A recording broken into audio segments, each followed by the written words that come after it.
Hello दोस्तों, आप सभी का बहुत बहुत स्वागत है हमारे इस चैनल पे। तो हम लोग C++ का कोर्स देख रहे हैं जिसमें आज हम लोग एक चैप्टर पढ़ने वाले हैं और इस चैप्टर का नाम है DMA।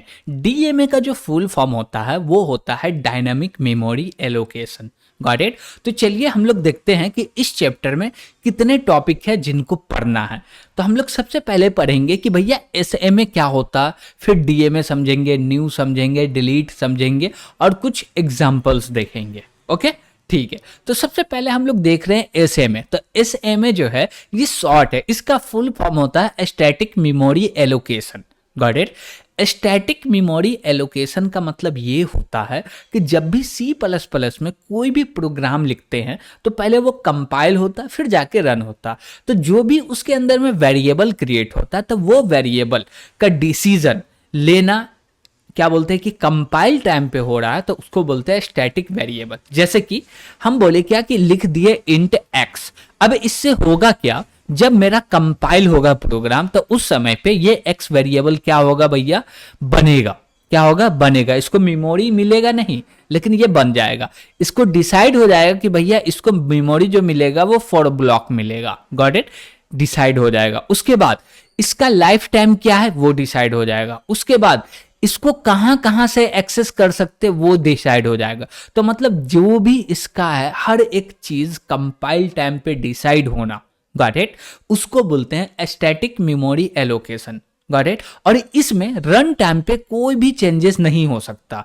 अब इसके अंदर में हम लोग जो डेटा रखेंगे वो किस टाइप का डेटा रखेंगे भैया, इंट टाइप का, तो वो इंट ही टाइप का डेटा रहेगा, कोई दिक्कत नहीं है। Got it. दूसरी बात हम बोले क्या कि इसके अंदर में जो डेटा रखे हुए, जैसे कि हम बोले क्या कि ये एक वेरिएबल है, इसके जगह पे कोई दूसरा वेरिएबल क्रिएट हो जाए तो होगा, नहीं होगा। क्यों? क्योंकि हम लोग जो लाइन लिखे हुए, जो इंस्ट्रक्शन दे चुके हैं वही काम करेगा और इसी को बोलते हैं स्टैटिक मेमोरी एलोकेशन। अब स्टैटिक मेमोरी एलोकेशन करने के लिए हम लोग इंट का भी यूज कर सकते हैं, फ्लोट का भी, फिर से हम लोग इंट पॉइंटर बना सकते हैं, केयर बना सकते हैं, एरे, कॉम्प्लेक्स C1 जो कि ऑब्जेक्ट हो गया, डेट का ऑब्जेक्ट हो गया, बुक का ऑब्जेक्ट हो गया। Got it. ये सारे काम जो करते हैं उसको बोलते हैं स्टैटिक मेमोरी एलोकेशन। यानी कि जब कंपाइल हो रहा है उसी टाइम पे पूरा का पूरा चीज डिसाइड हो रहा है कि भैया इसको मेमोरी कितना मिलेगा और कहाँ पे मिलेगा, इसको कौन कौन एक्सेस कर सकता है, इसका लाइफ टाइम क्या, ये सारे के सारे चीज कंपाइल टाइम पे ही डिसाइड होना, उसको कहते हैं static memory allocation. Got it. जिसे कि इसको शॉर्ट फॉर्म में बोले तो SMA बोल सकते हैं। अब हम लोग चलते हैं DMA यानी कि डायनामिक मेमोरी एलोकेशन। ये क्या होता, जो डायनामिक मेमोरी एलोकेशन होता है वो जब प्रोग्राम को एग्जीक्यूट करते हैं तो प्रोग्राम रन हो रहा, जब रन हो रहा तो उसी समय पे वेरिएबल को क्रिएट करना पड़ता, उसको बोलते हैं dynamic memory allocation. Got it. जब भी आप डायनामिक मेमोरी एलोकेशन क्रिएट करते हैं तो उसका कोई भी नाम नहीं होता। DMA से जो भी वेरिएबल क्रिएट होगा उसका कोई नेम नहीं होगा। क्या नहीं होगा भैया, नाम। तो नाम नहीं होगा तो भैया एक्सेस कैसे करेंगे। तो जब भी आप लोग DMA का यूज करके वेरिएबल क्रिएट कर रहे हैं तो वो एक ब्लॉक है, इसको रिजर्व किया और रिजर्व करने के बाद बोला इसका भैया एड्रेस है 1000 और ये रिटर्न करेगा एड्रेस। क्या रिटर्न करेगा, एड्रेस। तो इस एड्रेस को स्टोर करना पड़ेगा कोई ना कोई वेरिएबल में। तो भैया एड्रेस को स्टोर करने के लिए हमको कैसा वेरिएबल चाहिए, तो अभी अभी प्रीवियस लेक्चर में पढ़े हैं कि भैया जो मेरा पॉइंटर वेरिएबल होता है वो किसी भी वेरिएबल के एड्रेस को कंटेन करता है। Got it. ठीक है। तो ये जब एड्रेस जा रहा है, ये मेरा वेरिएबल हो गया, इसका कोई नाम नहीं है, बस ये एड्रेस को रिटर्न कर रहा। तो ये एड्रेस को स्टोर करने के लिए हमको चाहिए भैया स्टार वाला वेरिएबल यानी कि पॉइंटर वेरिएबल। अब देखिए कि ये किस टाइप का हम लोग ये क्रिएट कर रहे हैं, मेमोरी ब्लॉक क्रिएट कर रहा है इंट टाइप का। तो भैया ये जो पॉइंटर होगा वो भी इंट टाइप का होना चाहिए। Got it. हम इसको क्रिएट कर रहे हैं फ्लोट टाइप का तो पॉइंटर भी फ्लोट टाइप का होना चाहिए। इसको क्रिएट कर रहे हैं डबल टाइप का तो पॉइंटर भी डबल टाइप का होना चाहिए। Got it. तो नीड आपको समझ में आया कि भैया पॉइंटर का यूज क्या है। पॉइंटर का यूज ये है कि जब आप DMA वाला वेरिएबल क्रिएट करते हैं तो उस वेरिएबल का कोई नाम होता ही नहीं है और जब उसका नाम होगा ही नहीं तो उसको आप एक्सेस कैसे कीजिएगा, उसको दूसरे जगह पे यूज कैसे कीजिएगा। तो उसको यूज करने के लिए हमको नीड पड़ती है पॉइंटर वेरिएबल का, जो कि उस एड्रेस को पॉइंट करता है। क्या करता है, जो भी डीएमए वाला वेरिएबल क्रिएट हुआ है उसका जो भी एड्रेस है उस एड्रेस को अपना पॉइंटर वेरिएबल खुद के अंदर स्टोर करता है। और जब भी इस वेरिएबल को बोलते जो कि पॉइंटर वेरिएबल है उसको बोलते तो वो बोलता भैया हमको मत बोलो, मेरे अंदर जो एड्रेस रखा हुआ है वहां पे जाओ, वहां पे डेटा मिलेगा। Got it. तो ये समझ में आया कि भैया डायनामिक वेरिएबल क्या होता है, यानी कि डीएमए वाला वेरिएबल क्या होता है, जिसको बोलते हैं डायनामिक मेमोरी एलोकेशन, जो कि रन टाइम पे क्या होता है, मेमोरी क्रिएट होता है।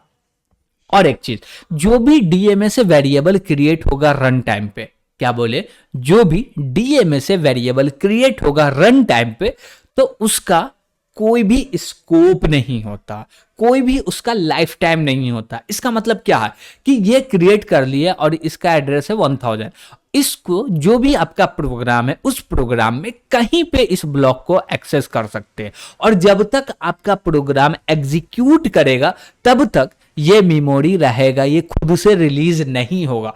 तो इसको खुद से रिलीज करना पड़ेगा, तब जाके ये मेमोरी रिलीज होगा। Got it. और आप इसको रिलीज नहीं कर रहे हैं तो ये हो जाता है मेमोरी लीक। क्या हो जाता है भैया, मेमोरी लीक। कैसे मेमोरी लीक हुआ, अब जैसे हम बोले क्या कि ये मेरा रैम है, ओके, अब प्रोग्राम को रन किए तो उस प्रोग्राम को रैम मिला इतना, ये पूरे जो है दिख रहा है, ये पूरा क्या मिला भैया, प्रोग्राम को रैम मिला। अब इसमें ऐसा वेरिएबल 1000 बार बन रहा, कितना बार बन रहा, 1000 बार बन रहा, जिससे मान लीजिए ये पूरा का पूरा कैपेसिटी क्या हो गया, फुल हो गया, इतना खाली है। ओके, अब इतना में जो भी इसके अंदर में कोड है, यानी कि कोई प्रोग्राम है, ये मेरा प्रोग्राम है, इसके अंदर बहुत सारा कोड है, वो कोड को एग्जीक्यूट करने के लिए ये जो मेरा साइज है ये सफिशिएंट नहीं है, इसके लिए पूरा साइज होना चाहिए, लेकिन हो नहीं पा रहा, जिसके कारण जो मेरा प्रोग्राम जो है वो एग्जीक्यूट अच्छे से होना चाहिए, वो नहीं हो पा रहा।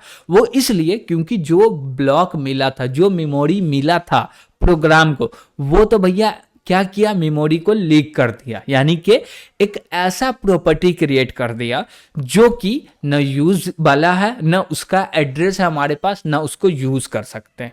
Got it. तो इसलिए ये तो भैया पूरा गया। तो इसके लिए हम लोग यूज करते हैं क्या कि भैया ये वाले ब्लॉक का मेरा काम नहीं है, तो इसको कर दो डिलीट। क्या कर दो, डिलीट कर दो। ठीक, तो चलिए हम लोग समझते हैं थोड़ा सा कि हमको जो मेरा डायनामिक वेरिएबल का नाम हम लोग अभी तक लिए हैं कि भैया ये डीएमए वाला वेरिएबल है, इसको क्रिएट कैसे करते हैं। तो इसको क्रिएट करने के लिए हम लोग कीवर्ड का यूज करते हैं जो कि है न्यू। न्यू कीवर्ड के मदद से हम लोग क्या करते हैं, ये क्या बोल सकते हैं कि जो भी डीएमए वाला वेरिएबल है उसको क्रिएट करते हैं, और डिलीट के मदद से उसको डिलीट करते हैं। Got it. ठीक है, तो सबसे पहले हम लोग देख रहे हैं न्यू। न्यू क्या है भैया, न्यू जो है ये एक प्रकार का कीवर्ड है, कहां पे, सी प्लस प्लस के अंदर में। सी प्लस प्लस क्या है, तो भैया सी प्लस प्लस जो है वो एक प्रोग्रामिंग लैंग्वेज है, लेकिन उसके अंदर में न्यू एक जो है ये कीवर्ड है। Got it. जो कि इसका कुछ मतलब है पहले से डिफाइन हो चुका, तो इसको रिजर्व वर्ड भी बोल सकते हैं। ठीक है, क्रिएट अ डायनेमिकली वेरिएबल और एरे यूजिंग न्यू कीवर्ड। आपको जब भी वेरिएबल क्रिएट करना है डीएमए वाला या एरे क्रिएट करना, तो आप न्यू कीवर्ड के मदद से वेरिएबल या एरे को क्रिएट कर सकते हैं। Got it. अब बोलिएगा कि भैया क्रिएट कैसे करेंगे, तो हम लोग चलिए करके देखते हैं। तो सबसे पहले तो एक हम लोग को क्या करना पड़ेगा, फाइल बनाना पड़ेगा, और उसके अंदर जाके हम लोग काम करने वाले। तो चलिए एक हम लोग नया फाइल बनाते हैं और इसका नाम रखते हैं dma.cpp। ओके, अब इसके अंदर में बोलेंगे जो भी बेसिक स्ट्रक्चर है सी प्लस प्लस का उसको भैया लिख लो। तो बोले हैज इंक्लूड IO स्ट्रीम, उसके बाद बोलेंगे यूजिंग नेम स्पेस,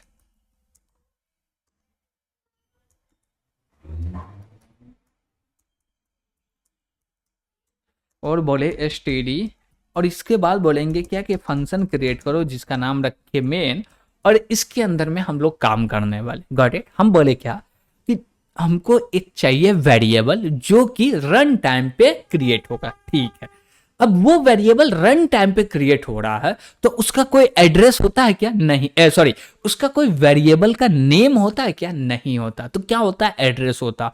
तो उस एड्रेस के मदद से उसको एक्सेस करना, जो मेरा डीएमए वाला वेरिएबल है। अब एड्रेस को स्टोर करना पड़ेगा कोई वेरिएबल में, तो उसके लिए हम लोग एक पॉइंटर बनाए, तो बोले स्टार ptr।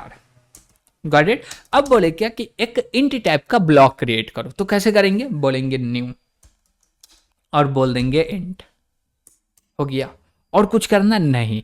इससे क्या हुआ? ब्लॉक क्रिएट हो गया। इससे होगा क्या? जैसे हम लोग ये लिखे हैं, क्या लिखे भैया? स्टार बोले क्या कि पहले इंट लिए, यानी कि डेटा टाइप लिए, पॉइंटर का डेटा टाइप, फिर बोले स्टार ptr और असाइन कर दिए न्यू इंट। इससे क्या होगा? जब ये चलेगा, न्यू इंट चलेगा, तो ये क्या करेगा? एक ब्लॉक क्रिएट कर दिया जो कि इंट टाइप के डेटा को स्टोर करने के लिए केपेबल है।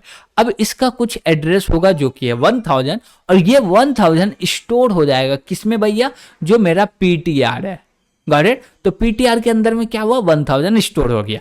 अब जैसे ही इसको डी रेफरेंस करेंगे, तो ये इसके ब्लॉक में जो भी डेटा रखा हुआ है उसके बारे में बात किया जाएगा। हम बोलेंगे इस पे रखा हुआ 10, उसको प्रिंट कराओ, तो हम लोग बोलेंगे स्टार ptr, ये प्रिंट करके दे देगा। Got it. हमको इस पे डेटा रखना है, तो बोलेंगे स्टार ptr और असाइन कर दो 10। चलिए हम लोग देखते हैं। तो बोले क्या कि ये तो मेरा इंट टाइप का वेरिएबल क्रिएट हो गया जो कि डीएमए की मदद से क्रिएट हुआ। उसके बाद बोलेंगे क्या कि ये जो मेरा ptr है इसके अंदर डेटा रखो। तो पहले इसको डी रेफरेंस करेंगे, बोलेंगे भैया एक्चुअल जो लोकेशन है वहां पे चलो। तो ptr बोले, अब बोले क्या कि जहां पे लोकेशन है वहां चले गए, तो वहां पे डेटा रख दो 10। ठीक है। अब बोले 10 रख दिया ना, अब उसको प्रिंट करो। तो हम लोग बोलेंगे सी आउट, और सी आउट में बोलेंगे क्या? कुछ मैसेज ले लिए, बोले डेटा इज। अब डेटा इज बोल के बोले स्टार ptr। Got it. हो गया। लास्ट में बोलेंगे सी आउट,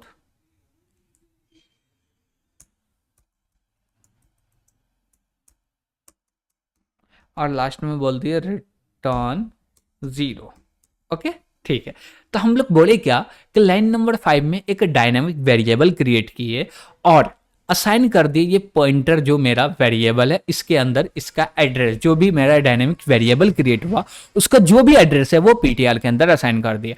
अब इसको डी रेफरेंस करके इसके अंदर में बोल दिए क्या कि 10 रख दो, और फिर से बोले जो भी पॉइंटर के अंदर एड्रेस है उसको डी रेफरेंस करो, और जो लोकेशन पे जा रहे उस लोकेशन पे देखो कुछ है रखा हुआ, है रखा हुआ, क्या रखा हुआ? 10, उसको प्रिंट कर दो। Got it. तो इसको कंपाइल करने के लिए बोलेंगे क्या भैया?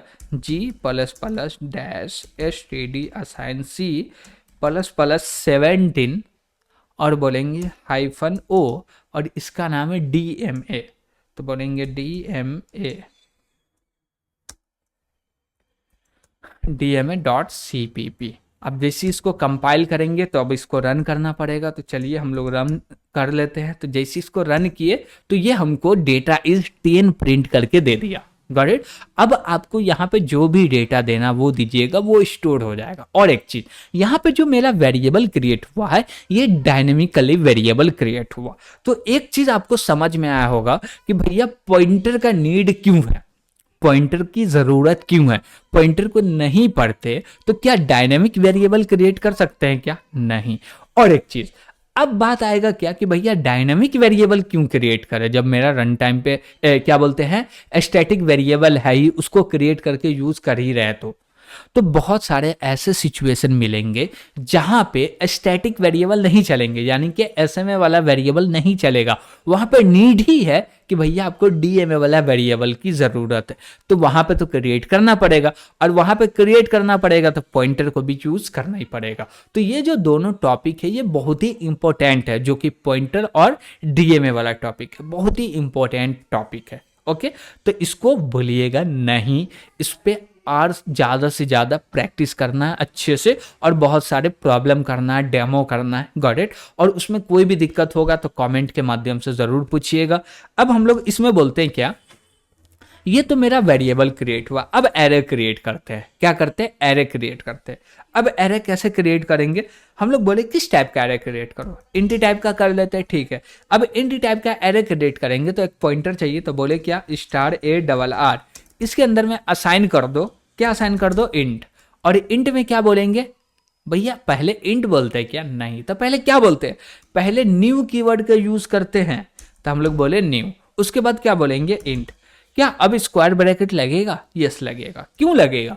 क्योंकि भैया हमको एरे क्रिएट करना। अब जैसे ही स्क्वायर ब्रैकेट लगेगा तो स्क्वायर ब्रैकेट ये बताएगा कि भैया आपको कितना वेरिएबल चाहिए। हम बोले 10 चाहिए, तो ये एक एरे क्रिएट कर देगा जिसका टोटल लेंथ होगा 10 एलिमेंट को रखने का। Got it? यानी कि एक एरे क्रिएट होगा जिसका साइज 10 होने वाला। अब इस एरे को हम लोग एक्सेस कर सकते हैं ARR के मदद से। Got it? और इसको और भी तरीका है एक्सेस करने का। जैसे कि हम बोले क्या कि इसके नेक्स्ट वाले एलिमेंट को एक्सेस करना है, तो वो कैसे करेंगे?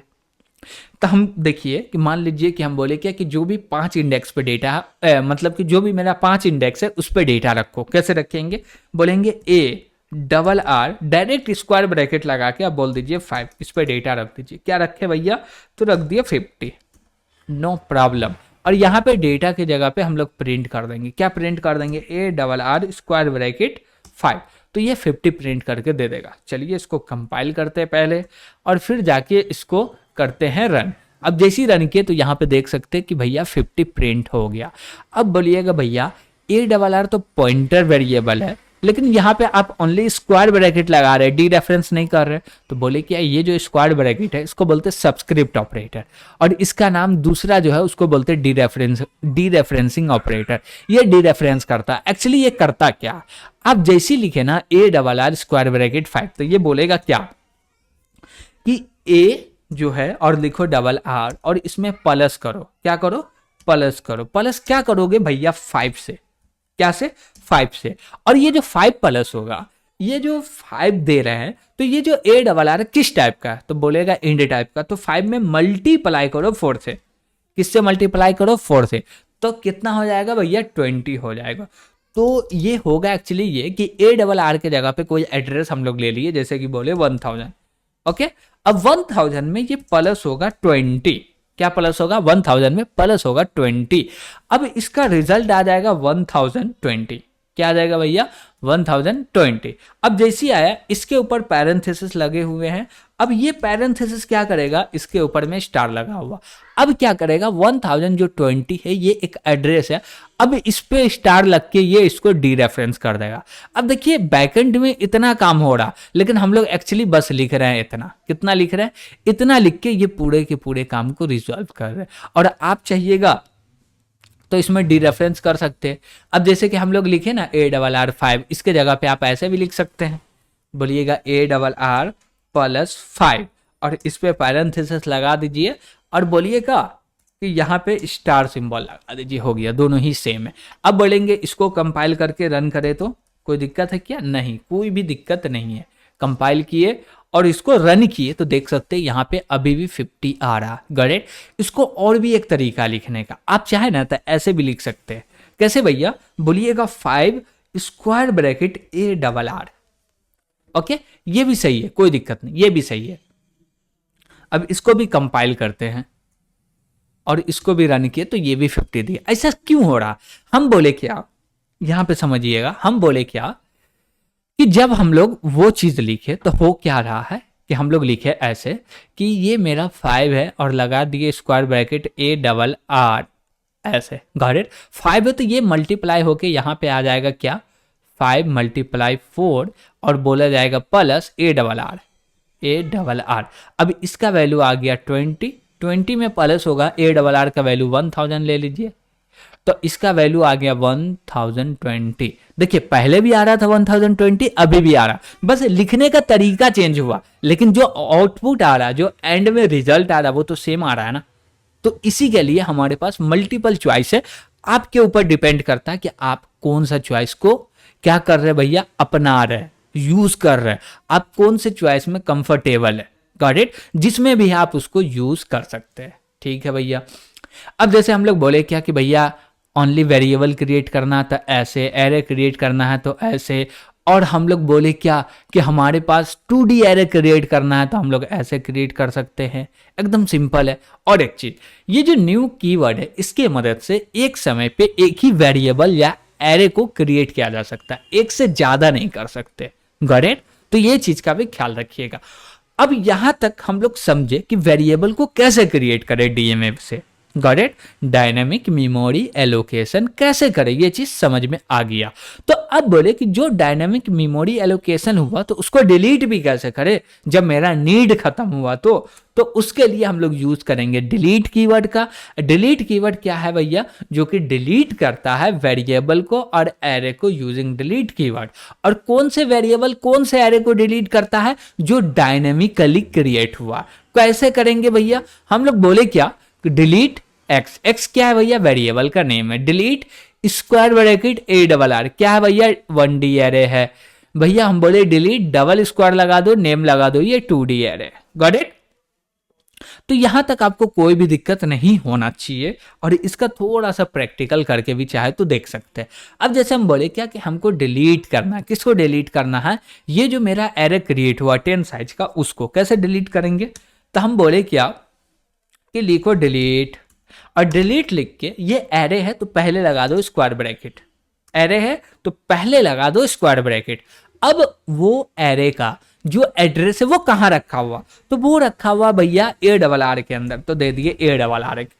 अब ए डबल आर देंगे तो A double R pointer variable है, वो डिलीट नहीं होगा। जो ए डबल आर के अंदर में रखा हुआ है एड्रेस, उसको डिलीट किया जाएगा। Got it. अब बोलते हैं कि डिलीट करने के बाद डेटा को एक्सेस करें तो क्या होने वाला है, तो इसको करें क्लियर, और फिर से बोले कंपाइल करो, और फिर किए इसको रन।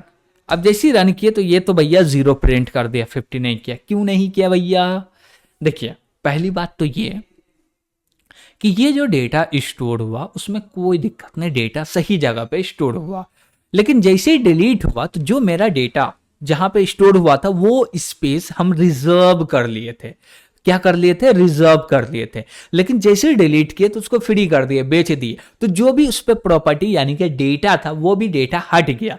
अब जो एड्रेस है A double R square bracket 5 हम लोग लिख रहे हैं, उस एड्रेस पे जो भी डेटा मिल रहा है उसको प्रिंट कर रहा है। तो यहाँ पे अब 0 आया, कोई गार्बेज वैल्यू भी आ सकता था, नेगेटिव नंबर, तो कुछ भी आ सकता था। इसका जो रिजल्ट है वो अनएक्सपेक्टेड है, जो कि आप एक्सपेक्ट कर ही नहीं सकते। Got it. अब पीटीआर को डिलीट करना पड़ता है तो कैसे करते भैया, तो पीटीआर को डिलीट करना पड़ता है तो बोलते डिलीट और लिख देते क्या, पीटीआर, बस हो गया। ये वेरिएबल को डिलीट करने का तरीका, ये एरे को। अब सिंगल डी एरे है तो एक बार स्क्वायर लगाओ, 2D एरे हो तो 2 बार स्क्वायर लगाओ, 3D एरे है तो 3 बार स्क्वायर लगाओ, जितना डी एरे है उतना बार स्क्वायर लगाना पड़ेगा। Got it. तो यहां तक आपको कोई भी दिक्कत नहीं होना चाहिए, और दिक्कत हो रहा है तो आप कमेंट के माध्यम से जरूर पूछिएगा। Got it. तो यहां तक आज का क्लास यहीं पे रहने देते हैं, जो कि आज हमारा डीएमए था जो कंप्लीट हो गया है। और इसमें कोई दिक्कत है तो भैया फिर से बोलेंगे, कमेंट बॉक्स ओपन है, कमेंट करके पूछ लीजिएगा। और वीडियो पसंद आया होगा तो लाइक भी कीजिएगा, और अभी तक इस चैनल को सब्सक्राइब नहीं किए हैं तो सब्सक्राइब जरूर कीजिएगा। आज के लिए इतना ही, थैंक यू।